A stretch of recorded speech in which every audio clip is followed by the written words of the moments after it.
Mais uma voltinha, mais uma viagem. É isto. É mais uma viagem. Viagem de carro. Mais um episódio. É tipo a Cristina no domingo, nas galas. É domingo! Fora de tom, fora de tom.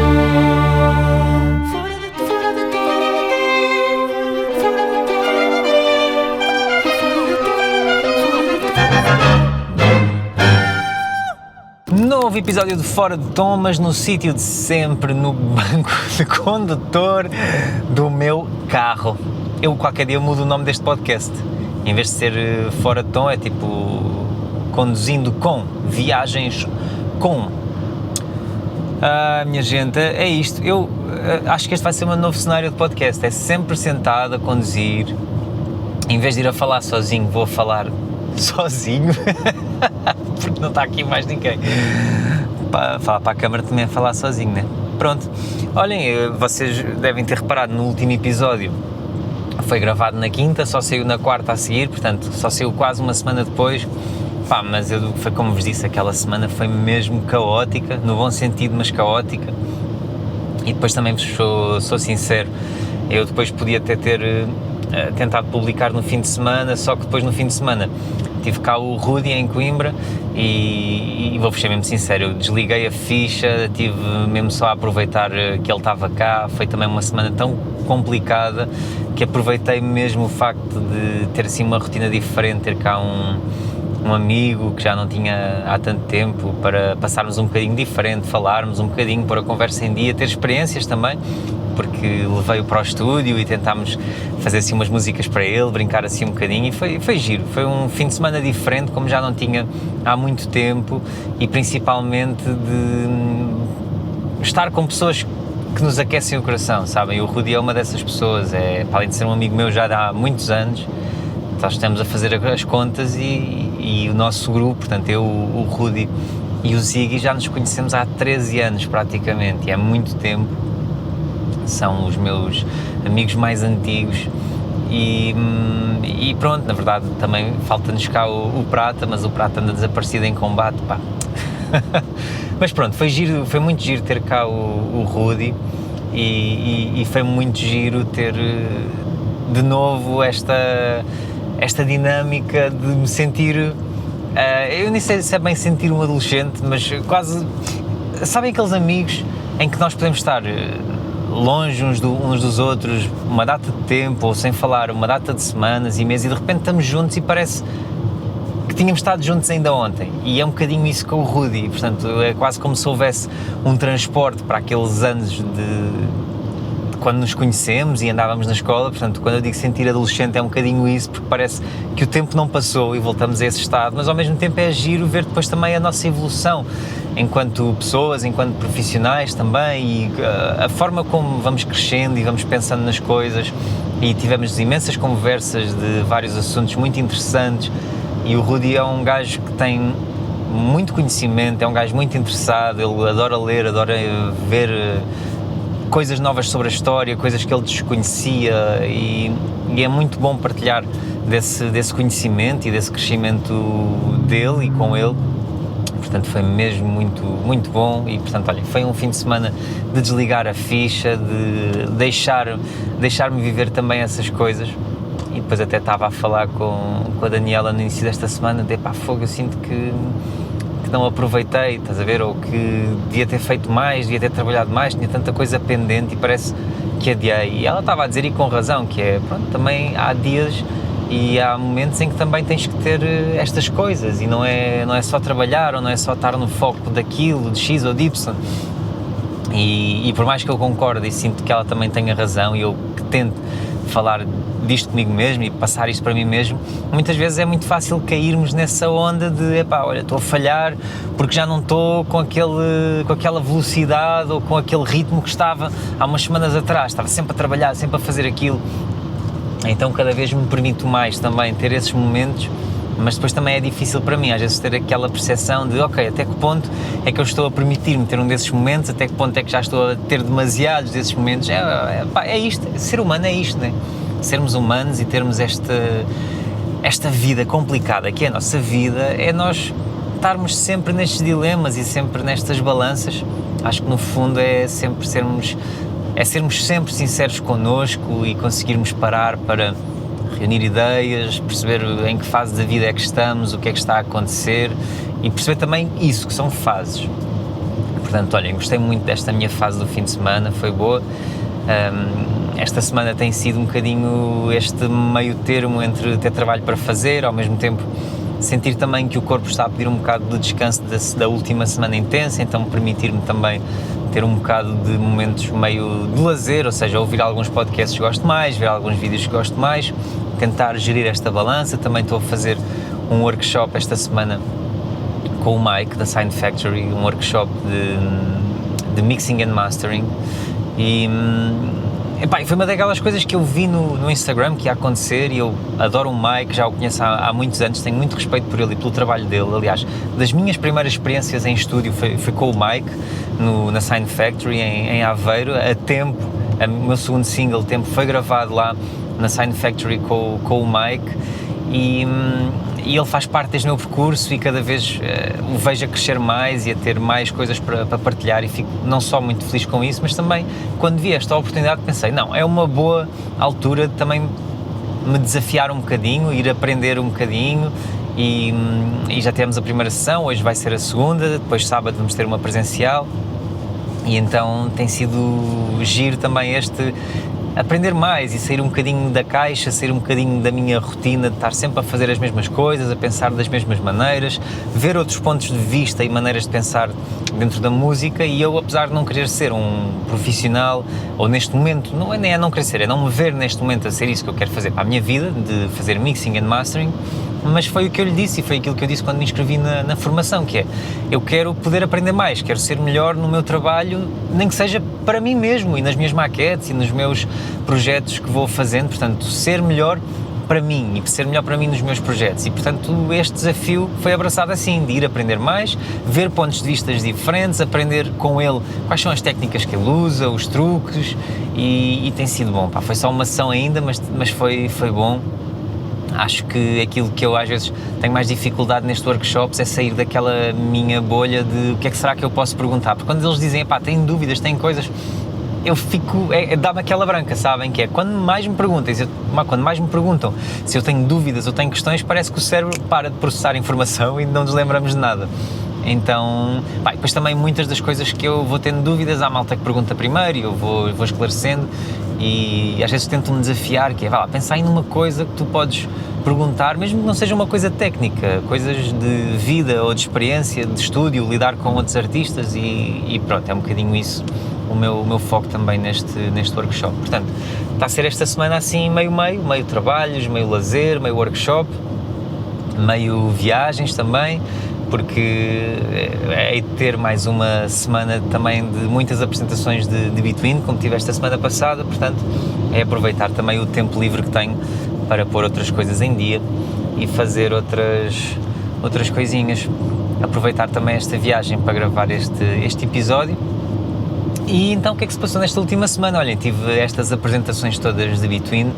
Estou a fazer um projeto com eles, já não me lembro se falei disto no último episódio, eu acho que não, mas estou a fazer um projeto com eles que se chama B-Link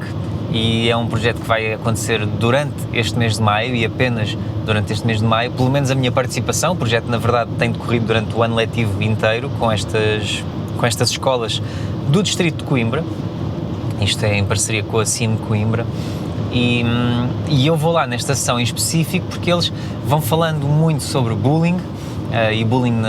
nas escolas, ou seja, não só eles aprenderem a identificar como o que é que podem ou não fazer, ou até partilharem as suas próprias histórias, porque alguns já podem ter sofrido bullying, outros já podem ter feito bullying, e então o meu trabalho nestas sessões é ir às escolas, estar com eles nesta aula em específico e gravarmos um episódio de um podcast, que é este B-Link para a Between, e falarmos sobre bullying, e portanto é eu sentar-me com eles, fazer-lhes algumas perguntas,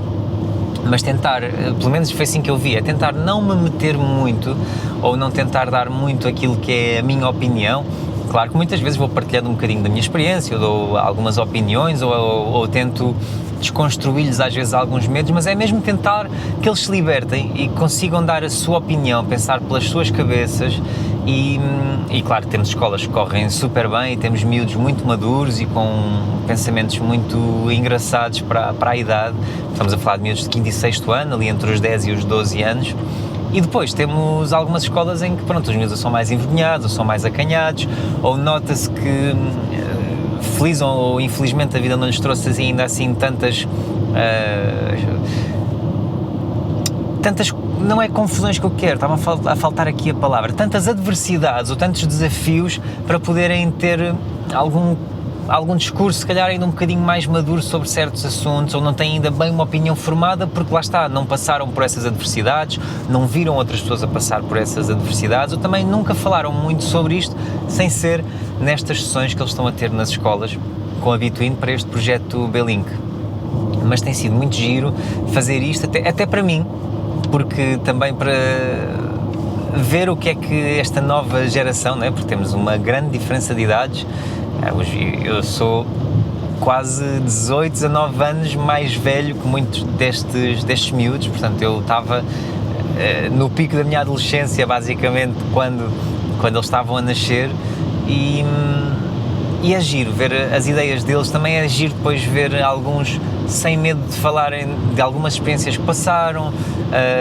depois também é interessante ver como muitos já têm noção desta questão da saúde mental, como é importante a saúde mental, como é importante nós comunicarmos e falarmos, e também de como,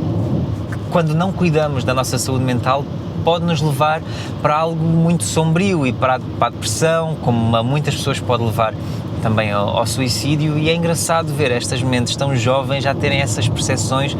Também se calhar falaram disto nestas formações e nestas aulas, mas é bom estarem informados e perceberem, não terem medo de falar sobre os assuntos, não criarmos aqui assuntos tabus, não termos receio que eles são demasiado novos para entender, não, é percebermos como é que a vida funciona, percebermos que é preciso estarmos atentos e que não há idades demasiado novas para se falar sobre estes temas, porque o bullying é real e é real nas escolas, e é importante falarmos sobre isto e também dos perigos. E vemos tantos casos de miúdos da idade deles que acabam por chegar a um ponto de suicídio, infelizmente, e portanto é bom falarmos sobre isto. E também há coisas em que eu falo um bocadinho mais e se calhar dou um bocadinho mais do meu input quando vejo às vezes neles alguma dificuldade em perceber o que é o bullying ou não. Em que sentido? No sentido em que sinto que às vezes eles também dão demasiado peso àquilo que é o bom e o que é o mau, e esta representação do que é ser bom e do que é ser mau. E eu acho que nós, enquanto sociedade e enquanto ensino, enquanto escolas, ainda estamos a formar e a criar muito os miúdos para aquela ideia de existe o bom, existe o mau, tu tens que ser bom, tens que ser o melhor, tens que tirar as boas notas, tens que mostrar o que vales, provar o teu valor através das notas, através destes sistemas que vamos criando. Então, por exemplo, uma miúda que me marcou de forma um bocadinho, se calhar, mais especial foi uma menina que estava a dizer: eu acho que faço bullying às vezes. E eu perguntei-lhe: então, mas porquê é que tu achas que fazes bullying? E a resposta que ela me deu foi: porque eu às vezes fico muito chateada ou muito irritada com alguma coisa e digo coisas feias e digo coisas que não devia ou que me arrependo a pessoas de quem eu gosto. Ou seja, ela já achava que o facto de muitas vezes ficar chateada e dizer uma palavra feia, uma coisa feia a uma amiga, era ser bully. E eu percebo onde é que vem este pensamento, porque quando vamos às escolas falar sobre o bullying é alguém que usa as palavras para humilhar o outro, para ofender o outro. Mas foi o que eu lhe disse, que é: tu estás só a ser um ser humano, nós todos vamos sentir coisas, vamos estar muitos dias chateados e vamos dizer coisas más, vamos dizer coisas feias, coisas de que não nos orgulhamos e que nos arrependemos logo no momento a seguir. Mas a diferença está, tu percebes o que estás a fazer e tu no momento a seguir vais pedir desculpa à tua amiga e percebes ou ao teu amigo e sabes o que é que fizeste mal e estás a criar essa percepção e a tentar melhorar ou a tentar mudar, não o fazes com essa intenção de magoar ou com essa intenção de humilhar, estás só a sentir coisas. E nós sentimos coisas e não podemos controlar aquilo que sentimos, vamos sentir mais raiva, vamos sentir mais tristeza, vamos estar mais alegres, não podemos controlar estas emoções que vêm, podemos controlar sim aquilo que fazemos com elas, e mesmo que às vezes num disparate possamos fazer uma coisa mais feia ou dizer uma coisa mais feia, nós temos um momento a seguir de pedir desculpa, de poder conversar sobre isso, e é isso que estás a fazer. Obviamente que não tive estas mesmas palavras, estou a ter aqui convosco a falar disto diretamente com ela, mas é só para vermos realmente às vezes o que vai na cabeça destes miúdos, que é, ela já estava a punir tanto e já estava a dar um rótulo a ela mesma de bully e de má, por ser apenas um ser humano e ser uma criança que está a crescer e que está a sentir, e ainda nem sequer chegou à adolescência, aquelas hormonas aos saltos e tudo o que vai sentir de diferente na vida. E portanto acho que às vezes falta-nos ainda criar esta educação do erro, de está tudo bem em errarmos, e é no erro que aprendemos, e está tudo bem em passarmos por esta humilhação, e quando eu digo humilhação é de aprendermos a dar o nosso lado mais fraco,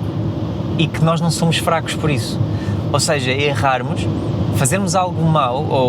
ou pormos-nos naquela posição em que eu tenho que ir pedir desculpa, em que eu tenho que reconhecer o meu erro, e o nosso ego não nos deixa, e temos aquele nó na garganta e dizemos, mas eu não quero, mas não é uma questão de querer, é uma questão de vai, e é assim que vais crescer, e é assim que vais mudar, e é assim que vais melhorar. E ensinar os miúdos isto, que é, não há mal nenhum em errarmos. O que está mal é nós não aprendermos com esse erro, ou não aplicarmos nada, ou não retirarmos nenhuma aprendizagem, ou não recolhermos informação para criarmos um novo conhecimento acerca desse erro e podermos crescer e podermos melhorar. E então eu acho que se devia ensinar mais isso nas escolas, que é, está tudo bem em tu errares, mas o que é que nós podemos retirar daqui? Onde é que nós podemos crescer com isto? E não tens que ser o melhor e tens de tirar boas notas e tens que chegar aqui a este momento em que vais ter uma data de perguntas e vais ter que me provar o que vales através destas perguntas, num momento de stress em que estás aqui, num momento em que está tudo a ser avaliado, e isto vai definir a tua vida, isto vai definir aquilo que tu vales enquanto pessoa e o que tu vales aqui nesta escola. Então é isto, eu adoro ir às escolas e adoro estar com os miúdos, adoro ver a maneira deles pensarem. Depois também é giro perceber as coisas, como já são gerações diferentes e expressões diferentes. Esse era um ponto que eu tinha escrito aqui, que é, eu entro nas escolas e os miúdos têm expressões que eu já não reconheço, nem faço ideia. Vejam lá, os miúdos viram-se para mim e não sei o quê, pá, estou a farmar aura, estás a farmar aura, e eu tipo, estou a farmar aura, o que é isso? E então tentarmos chegar lá a estes pontos, perceber, pá, passinho do Jamal e não sei o quê. Malta, eu estou completamente out, eu sinto-me velho quando eles começam a falar disto. Depois também é giro ver como já são gerações mesmo muito diferentes, eles já têm praticamente todos telemóveis, redes sociais, também depois é engraçado, e quando eu digo engraçado não quer dizer que tenha automaticamente piada, mas é engraçado perceber como alguns têm redes sociais, a maior parte, mas há sempre uma minoria que não tem, e dentro dos que têm redes sociais há uma maioria que as usa livremente, ou seja, não têm qualquer controle parental, mas há sempre alguns casos que têm controle parental. E quando eu digo que é engraçado ver isto, é ver como mesmo dentro de uma turma temos muitos comportamentos diferentes, em casas diferentes, em famílias diferentes, e o que é que isso pode ter de bom ou mau, e eu inclino-me cada vez mais para dizer que se calhar tem coisas piores do que tem coisas melhores no crescimento dos miúdos e na educação dos miúdos. Principalmente este uso constante de redes sociais sem qualquer moderador, alguém que consiga acompanhar o que é que se está a passar, o que é que está a acontecer ou o que é que não está a acontecer. Porque eu muitas vezes faço scroll no TikTok, faço scroll no Instagram e vejo algumas coisas que eu fico a pensar, o que é que será que um miúdo de 11, 12 anos vai pensar ou vai absorver a ver isto? E eu não falo só de conteúdos mais explícitos ou a apelar à nudez ou conteúdos mais sensuais ou até sexuais, falo mesmo de alguma propagação de falsa informação, das fake news, de teorias da conspiração, coisas que não são bem reais, ideias um bocadinho estranhas para tentarmos incutir ou implementar na cabeça de uma criança de 11, 12, 10 anos e crescerem com estas ideias ou com estas questões, porque muitas vezes se eles passam tantas horas nas redes sociais é porque não têm contacto pessoas adultas, ou o contacto que têm é o bom dia, boa tarde, boa noite, almoçarem juntos ou não, jantarem juntos ou não, pais se calhar mais ausentes, sem esse tempo para se dedicarem à educação da criança, e aqui já estamos a entrar, eu sei, num outro leque de assuntos e de temas que podem surgir daqui mais derivados, mas eu acho que cada vez mais, e vejo isso nos miúdos nas escolas, e não só, e basta irmos almoçar fora, jantar fora, andar e ver novos pais e pessoas que estão a ser pais, não há grande tempo, e eu não sei se isto vem de haver uma geração que se calhar está a ser pai ou mãe numa pressão da sociedade de tu tens que ser pai ou mãe até aquela idade, senão depois já és velho, e deixam sonhos por cumprir e coisas por fazer e depois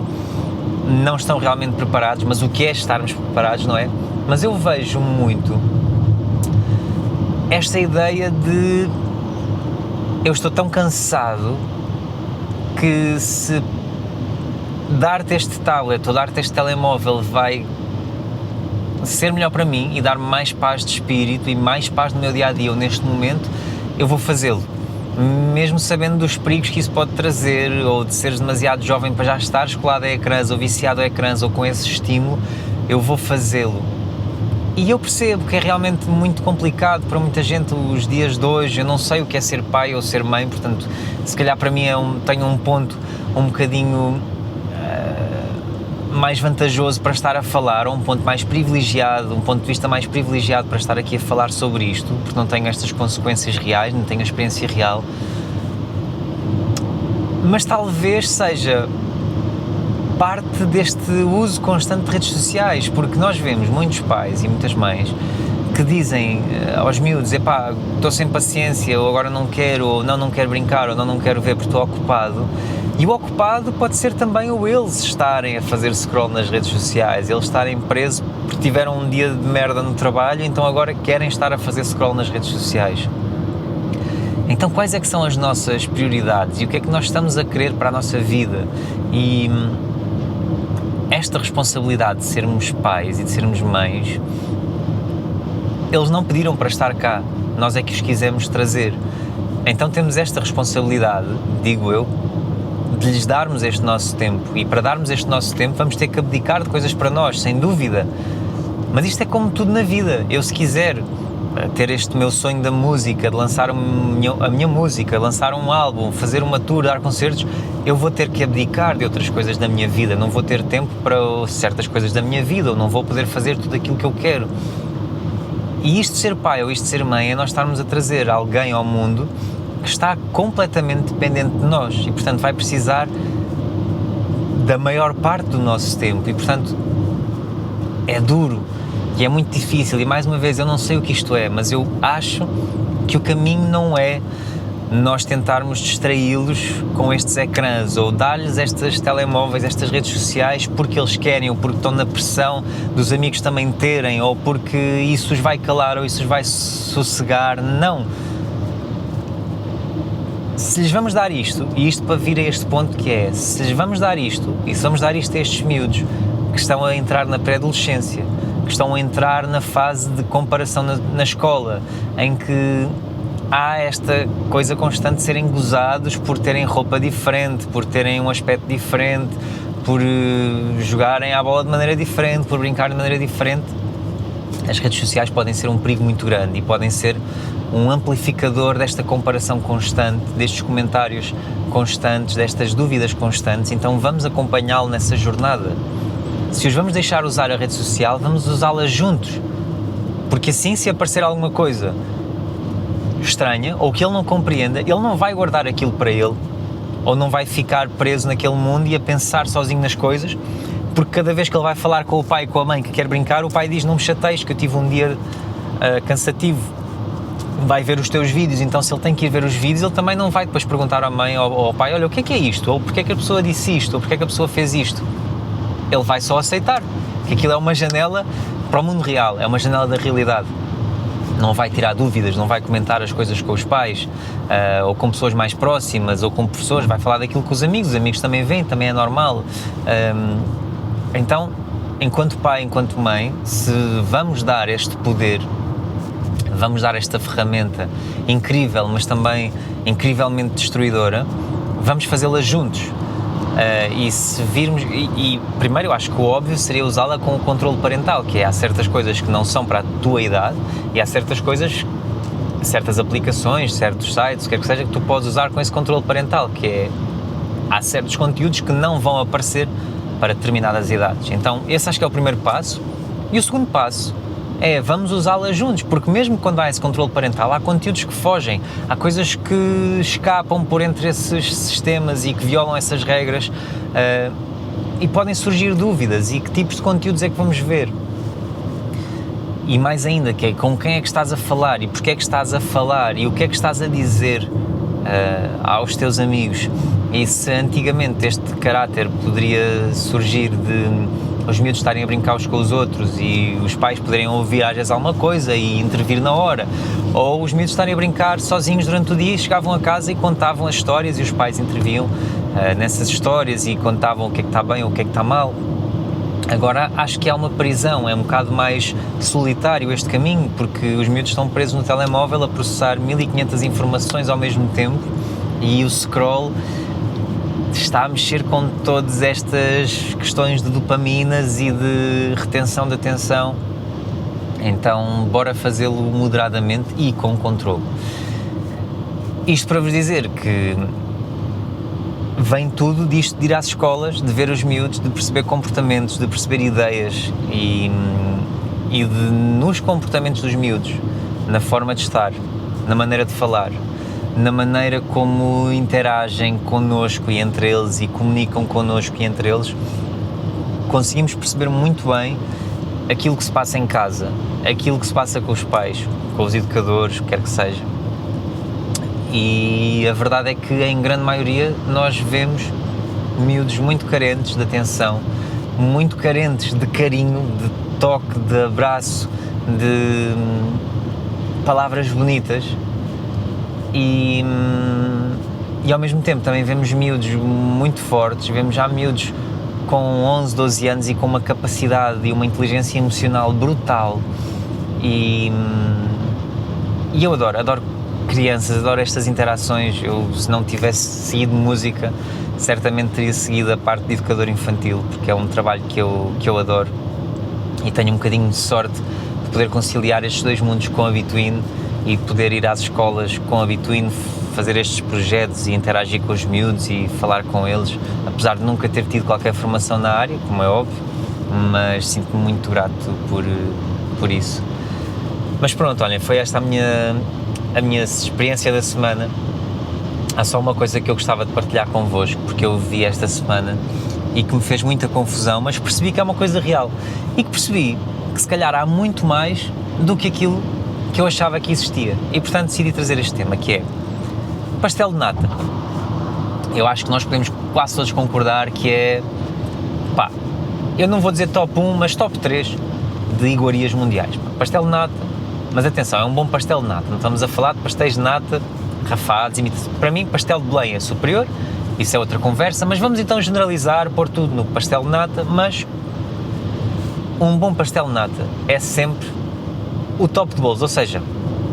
eu prefiro comer um bom pastel de nata do que estar a comer outros bolos porque sim. Vai sempre ganhar, mesmo sendo mais pequenino, ou comendo mais depressa ou não, vai sempre ser superior. Porquê é que as pessoas comem pastel de nata à colher? Vocês conseguem me explicar? Porquê é que as pessoas acham que aquilo é uma tacinha de massa folhada, e que o interior é para ser comida à colher? Aquilo não é uma sopa. Aquilo não é uma sopa de nata, que aquilo nem é nata, né? É o creme, não interessa. Aquilo não é uma sopa num pote de massa folhada. Minha gente, pastel de nata é para ser comido como um todo. Eu não vos estou a dizer para comerem como eu como, que é pega no pastel de nata, mete toda a boca, está feito. Não vos estou a pedir isso. Eu sei que também sou um javarde. Mas é para ser a experiência completa, é a massa folhada com o creme. Não são experiências isoladas. ok? Eu gostava que nós deixássemos isto aqui definido, porque, pelos vistos, há muita gente que não sabe comer pastel de nata. Se alguém que estiver a ouvir isto como o pastel de nata com a colher, eu queria desde já pedir desculpa pela minha intervenção, mas dizer que realmente é um grande erro e recomendo que seja procurada ajuda imediatamente. Pronto, foi a minha irritação da semana, que nem é bem irritação, eu acho que nem chega a irritar, a mim não me irrita, eu fico genuinamente preocupado com a pessoa, fico genuinamente triste com a forma como está a ser tratado esta iguaria nacional e internacional que é o pastel de nata. Pastel de nata à colher, não. Eu até diria aos cafés para proibirem sempre que alguém pede um pastel de nata e uma colher, não. O pior é que as pessoas fazem um outro truque, é pedem um pastel de nata e o café e usam a colher do café para comer o pastel de nata. Epá, eu fico... É que depois vais comer o quê? Vais comer a massa folhada sozinha. Que sentido é que isso faz? Não faz sentido, para isso não... Eu não tenho gosto, tenho que comer massa folhada com massa folhada. Ok? Mas pronto. É isto, malta. Vou continuar a minha viagem. Vou continuar atento à estrada. Uma coisa gira do BYD Atto 2. Vocês às vezes devem reparar que eu estou com as mãos fora do volante, porque ele conduz sozinho. Ou seja, ele não conduz sozinho, mas, principalmente em autoestrada, ele guia-se pelas linhas e não precisa da minha intervenção. Obviamente eu vou sempre atento, não vou distraído, vou com as mãos muito próximas do volante, qualquer coisa ele avisa-me e eu seguro no volante imediatamente, mas pá, isto é uma sensação brutal de descanso, em que eu consigo estar mais descontraído na viagem, a aproveitar, saber que vou seguro, mas sempre atento, ok? Também isto não serve para ir a dormir ou para ir distraído, eu vou atento, mas não vou com aquela pressão de estar sempre, constantemente preocupado com as curvas e em virar o volante, ele faz tudo sozinho, portanto, bendito BYD Atto 2, com esta a opção do ICC, que é o Intelligent Cruise Control, e cá vou eu, seguir a minha viagem descansado. Beijinhos, minha gente, até ao próximo episódio. Vivam a vida fora de tom, mas sem comer pastel de nata à colher, por amor de Deus. For the